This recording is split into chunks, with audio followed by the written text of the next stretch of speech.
Hey yo guys, what is up? I hope you're having an awesome day. So today I just want to talk about my pros and cons of the new Horizon story, Horizon Origins, which was added in update 13. So let's go ahead and get started. The capturing of the beginning of the older games, this was done very well. The lighting especially was on point. It was really nostalgic and was probably my favorite thing about this whole story was just how they got the lighting on point, how it was in the older games. I'm glad they didn't cheap out on the lighting. Having Scott Tyler as the commentator was very nice. He's so energetic and fun and brings a lot to the story. I'm very glad it was him commentating and not some other cringy character. The content in the story chapters and really making you actually feel a part of the story this time really was done very well. It is as simple as that. If it's enjoyable, which it was for me, that means the content in the chapters was there. Now I've justified the pros of the story. They are really simple, and that's why I didn't spend too much time on them.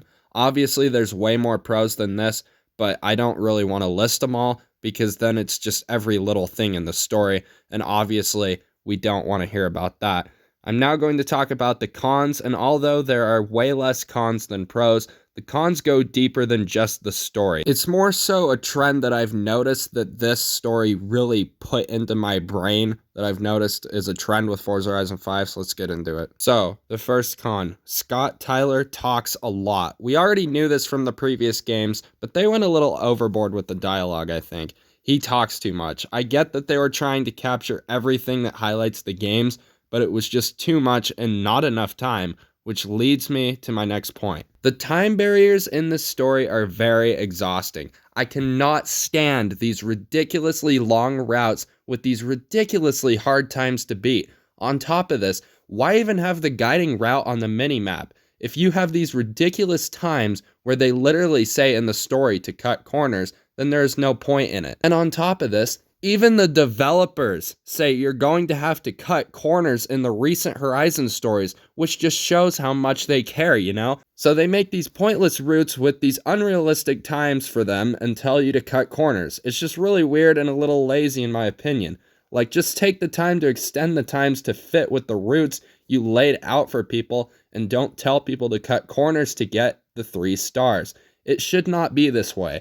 This has been the main problem with the recent Horizon stories they've added in the last few months. I can't believe it took me till the Horizon Origins story that they released for me to finally get this concept. Like, they laid out all these roads, you know, like for the start of Forza Horizon 1, you know, when you're driving to the festival. But they lay out these routes, and then you are forced, literally, if you want 3 stars, you have to go off route. And that just kind of ruins it. And I know what people are going to say, well, if you don't want 3 stars, then just stay on the road. It shouldn't be like that anyway. You should just be able to stay on the route and get 3 stars.